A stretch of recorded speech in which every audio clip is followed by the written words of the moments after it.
Well, hi everyone, and greetings from Northern Michigan. This is Bob the Science Guy. Today we're back for part 2 of Mark Sargent's opening remarks at the Dallas conference. Now, in this episode, Sargent is going to try and convince us all that Flat Earth is growing despite the fact the numbers are going down in Google Trends. He's going to try and attribute the proposed mission to the moon in 2024 to pressure from the growing Flat Earth community. And then he's going to take some questions and answers.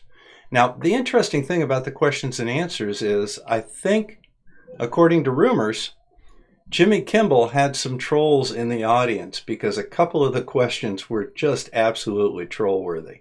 So let's get started and see what Mark has to say. National Geographic tracked some of us down and condemned the Flat Earth movement as being a danger to medicine, a threat to technology, and had the potential of sending science back to the Dark Ages. You know, actually, I think that is the danger of Flat Earth. Flat Earth is the destruction of critical thinking. The Flat Earth is the destruction of the respect for evidence. But that's the danger of Flat Earth. It's the dumbing down. It's the idiocracy of science that they're trying to promote. Because it disagrees with their fundamentalist religious beliefs, which is what I think most of this is based on. I thought they were being a tad dramatic, but they did have a point. We weren't going away, and they knew it. Behind the scenes, they told me that it concerned them that science wasn't meeting us on the battlefield. They were hoping they could rally some of them to engage us. It didn't work.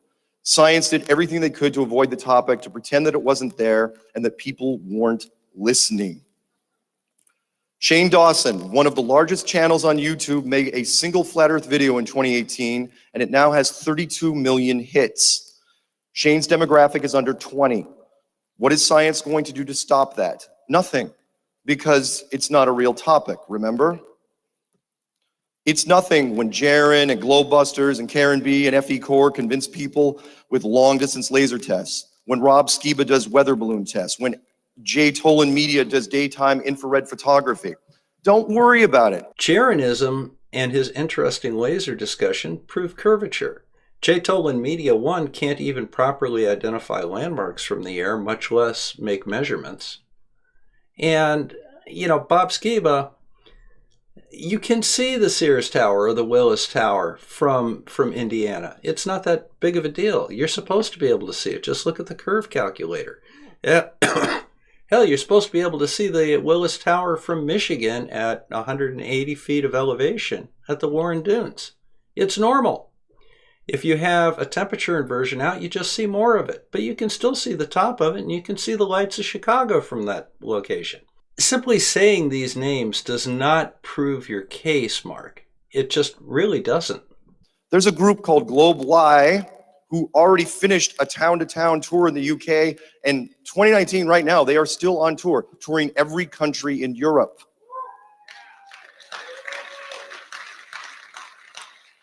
And we're just getting started. 2019 is the year of Flat Earth conventions. This year alone, we had events in Los Angeles, New Zealand, Calgary, Stockholm, UK, Amsterdam, South Carolina, Brazil, and Dallas, Texas. Every month, I hear the globalists say that Flat Earth is fading away. This is the cover of Newsweek from June of this year. Note the Flat Earth thing on the bottom, and they're actually pumping up the globe to make it round. Cover of Newsweek. Think that's a fluke? This is the cover of Popular Science right now on newsstands. You can go buy it on the newsstand right now. Oh, don't get me wrong, they hate us. Why? We're out there. That magazine has been published for 147 years, and I know you can't see it very well, but just below the S in science, it says literally, this is a weird one. They gave us an 8-page spread. When they described me in it, did they call me goofy or warm or instantly disarming? No. Does anyone know how they described me? Yes, that's right, baby-faced. That's what they used. So in honor of that, anyone, in fact, we'll figure out, we're oh my God, I'm gonna run out of time before this is over. I'll make sure I give out a couple copies of this to some people. Let's see here. This is my message to science. What is flat Earth? Well, you better figure it out quick because we're bringing the fight to you. We become one of the most trending topics in the world with almost no resources, and we did it in 4 years. We can break down your space videos, your images, and you better believe we're going after your theories because that's what most of them are, just theories. It's 2019, sorry, that's the one I was supposed to go to. And now we have an army.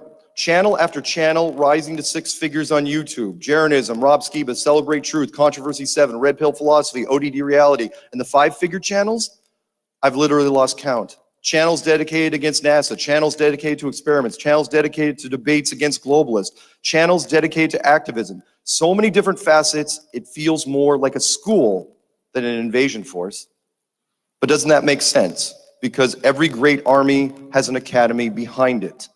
And we've created one from the sheer volume of our online content.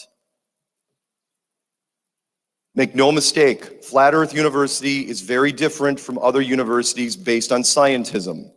They will tell you that we're on a tiny rock flying through an impossible universe and that your life means virtually nothing. We will gently remind you that this incredible world and everything in it was built just for you because you are special, valuable, and unique. They will tell you that science is true whether or not you believe in it, to never question the status quo and never revisit old theories. We encourage people to not take our word for it, but instead do their own research and question everything. They will tell you to abandon your religion, your faith, because it has no place among scientism. Flat Earth University makes no religious demands. Whatever your faith is, keep it, because the very nature of Flat Earth implies that it was built, which means by default there was a creator. And the great thing about Flat Earth University is you can take courses from anywhere, anytime at your own pace, no matter what your occupation or lifestyle is. There are no exams, and we have thousands of instructors all learning from each other every day. We don't just inform people of new observations, we open minds, and when they are open, that enthusiasm becomes infectious. You know, I think that's less opening minds and more the appeal of not having an answer. So if there's no answer, if there's no model of the flat Earth, well, then we don't need to concentrate on developing one because one's not needed, or else there'd be a model of the flat Earth, right? So making up answers to questions you don't understand is always easier than actually finding the answers to those questions. Wouldn't you agree? Flat Earth isn't a theory, it is part of the Great Awakening, one that will eventually define our civilization and our legacy. Better get to the mic fast if you're going to ask questions, because I got like 5 minutes, and might give me 8. I'd like to remind people of my mission statement. My name is Mark Sargent, and I'm a proud flat earther. It is my addiction, my unhealthy obsession, and next to my dear mother, it is my favorite thing in life. It is everywhere, just waiting for you to discover it. The people involved are kind, sincere, and most importantly, open-minded. I'm hoping that you will find what I have: knowledge, truth, and love for each other, the way the world was always supposed to be. The globe is already dead, they just don't know it yet. Long live Flat Earth. Thank you.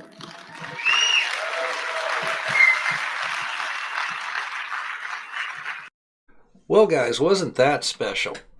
Now, I'm going to go ahead and go through his question and answer period. I think he's got about another 13 minutes on this, and we'll listen to some questions and answers. But yeah, once again, the problem with the flat Earth is that there are no answers to know, so you can just basically get away with saying anything that you want. That's a very easy way to make a video. Misunderstanding basic laws of motions, yet telling everybody that you know things better than Einstein. You know, Einstein may meet his match someday. Mark, you're not going to be that person. And Owen, come see me after this is done. So question, I can't see because of the house lights. Who's on that side? It's Gary. Yeah. Can you hear me? With YouTube starting to restrict us in Flat Earth, do you think that we need to be maybe taking up Jaren's video from last year where he was saying that we need to go and say to NASA that they need to actually put a camera on the moon? And I just wondered if we actually can do like a GoFundMe and actually raise awareness within Flat Earth, raise money and actually target NASA to actually say, we want to actually, if you think about it, there's a lot of USA people in there. Your tax dollars are not being used wisely, and they're obviously just perpetuating lies. So my question to you is, Mark, is what do you think about us trying to push NASA? Because we're doing globalized tours, we're doing conventions, we're doing activism. But at the end of the day, we need to take it to a higher level. So I just wondering what you thought about that. I do think, I mean, as you know, we've been going after NASA pretty hard for the last 4 or 5 years, and we've been pushing them. I've kind of got mixed feelings because it seems like it's happening naturally anyway. I was watching, you know, the astronaut Scott Kelly. Feel free to boo here. There we go. Scott Kelly has been, because he's touring with his new book, and every time I see him now, he keeps saying that, by the way, that the Earth is round. And he's doing that deliberately because people keep bugging him. We have our members that are accosting him basically on a regular basis, which is great. Asking NASA to prove it, we could do crowdfunding to you know, to try to get them to push in that direction. But I think it's happening naturally anyway. I mean, NASA's feeling the heat. We know that. I mean, they're talking about, oh yeah, we're going to the moon again, and they're trying to do it by like 2024. It's never ever going to happen. So it's a good idea, and I'd love to discuss it further, but I can't right now because we're thanks, low. No worries. Yes, you. Oh, thank you.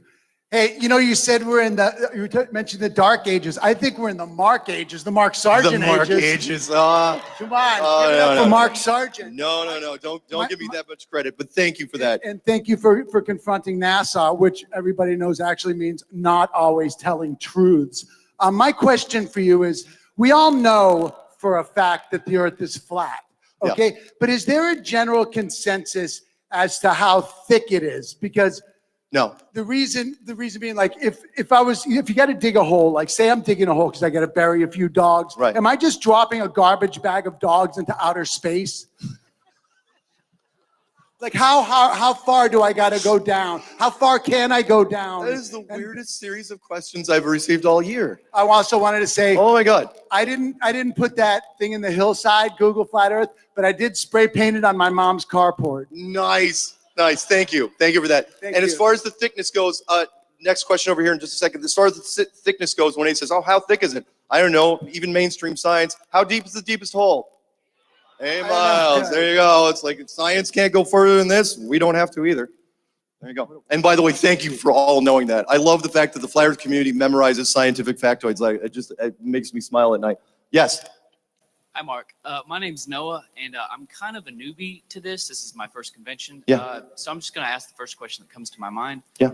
What is your opinion on the flat Earth map? All the maps that I've seen around here, all the models have the outer areas rim stretched out widely. Take Australia, for example. Australia is approximately 5%, maybe wider than it is long. You know, it's approximately square, let's say, but the model is stretched out, I don't know, maybe 3 or 4 times to account for that. Because if you take, let's say if you take an orange and then you draw the Earth on it, like the globe model, and you try to flatten it out, you can't flatten out a globe. So things at the edges have to spread out further. Okay, let me shorten this for you, because again, we're really short on time. I'm like counting seconds. I'm sure somebody's going to come up with a wooden hook and pull me off.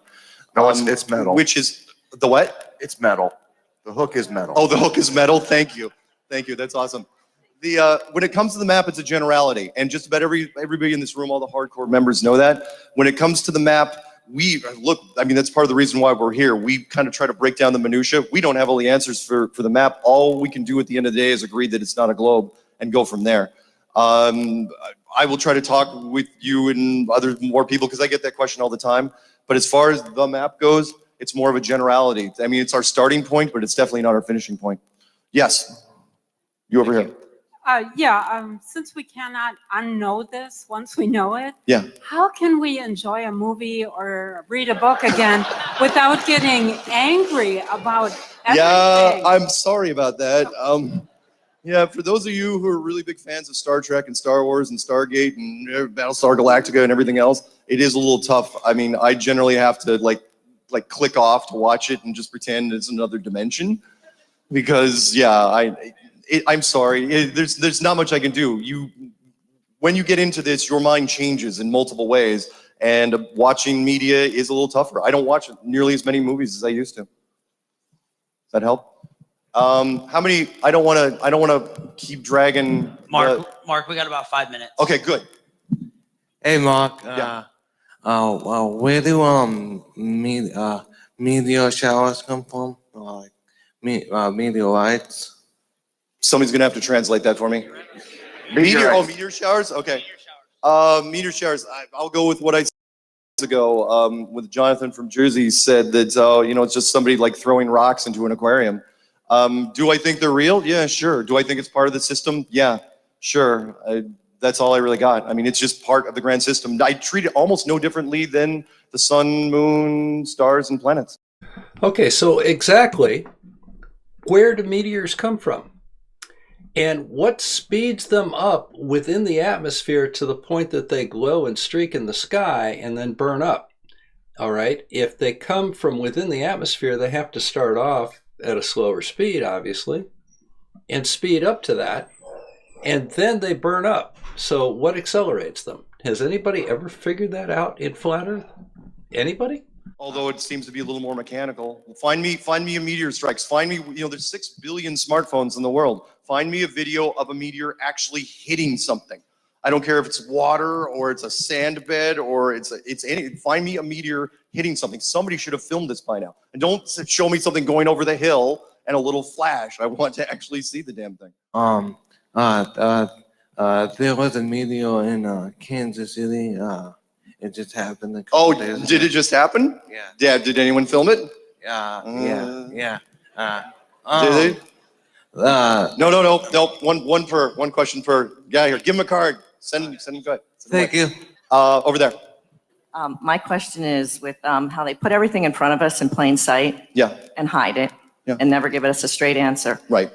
Hindsight is 2020. Yes. Do you have any prophecy, insight, for or 2020? wisdom about the date January 12th, 2020? No, I'm not going to give a specific date. I think 2020 though is a big year, and if you're wondering why, I've heard a lot of buzz about 2020 in general because I believe that the powers that be, they like to do things very literal. They're not as enlightened and open-minded, as intelligent as all you fine people. The general public, I'm not necessarily going to call them mouth-breathing troglodytes, but I will. But But at the same time, they need things literal. Whatever the narrative is has to be really, really simple. And so kind of like 9/11, 911, call the police. 2020, we all know, 2020 vision, 2020 hindsight. We use 2020 all the time. It's a term that everybody knows. So is something weird going to happen next year? I think it's going to be a big year. But I'm not going to make any specific predictions. No, not yet. Okay, then Mary did, not Mark. The what? Then Mary did, me, not Mark. That's my prophecy. That's my wisdom. Oh, okay. That's my insight. Okay. Something big I think is going to happen on 1/1/2/2020. All right. Well, we'll see. Okay. All right. You gotta remember, I'm from Seattle, and Seattle was supposed to be destroyed a few weeks ago during the football game, and it didn't. And I was watching, and people were like, "Are you gonna go to the game?" I'm going, "Hell no, I'm not going to the game." Now, did I believe it? No. But at the same time, so when your life's on the line, you're not gonna go because I'm dumb and I put my phone number out there. Yes, over here. Hi, Mark. My name's Vanessa. I just wanted to ask what you thought about the truth in the potential flat Earth and hollow theory combo. Just hollow Earth in general? Maybe hollow Earth and how it and how it's tied to flat Earth? Correct. Yes. Oh yeah. Well, if anyone that knows, and I think it's in the book, that I was into hollow Earth first. That's how I got into flat Earth. I was looking through other things like, oh, hollow Earth, that seems kind of fun. And that's how I got into Admiral Byrd, and Admiral Byrd is mostly known for hollow Earth. And then I saw that side thing where he was tied to flat Earth. And in fact, it was most of the conspiracy world was focusing on him with hollow Earth. And that's like, wow, he spent all of his life basically in Antarctica. So do I believe it's possible? Yes. But do I think it's the same? Hollow Earth assumes that it's a globe and it's an empty core in the middle. Whereas flat Earth, my version of it is, because we don't need much to survive. Remember that most of us here, you live between sea level and 1 mile up. I mean, hollow Earth, if you had a cave that was 10 miles high, you could fly airplanes very, very easily. So do I think it's possible? Yes. And I do believe in it. Thank you. Yep. One last one. Here we go. Okay. I'd like to say thank you. I'm Mari. And it's been a very, when it's your time, you'll figure it out that the Earth is flat. And there's so many people out there that I encourage to do meetups. Yeah. To find the people in your community. And let me end on this. And I do try to promote it. If anyone wants to do a meetup, we're not talking a conference, anything formal like this with audio and video and computer problems. I'm talking about meetups. You can literally, I've had people, it's like all you do is find a quiet restaurant or a bar or a library or whatever it is. And all you have to do is you'd say, send me something, or other people in the community. It's like, hey, getting away from spouses. It's like, my husband or wife doesn't know I'm here. And it's wonderful. I mean, I have never seen a Flat Earth meetup get skunked. It's amazing how fast. We have people everywhere. Absolutely everywhere. And which is why I love being in groups like this. You know, you're in a room full of like-minded people who do not judge you. They care a lot about you, and they're on the same page as you. So anyway, thank you guys very much for all this, and I will be available.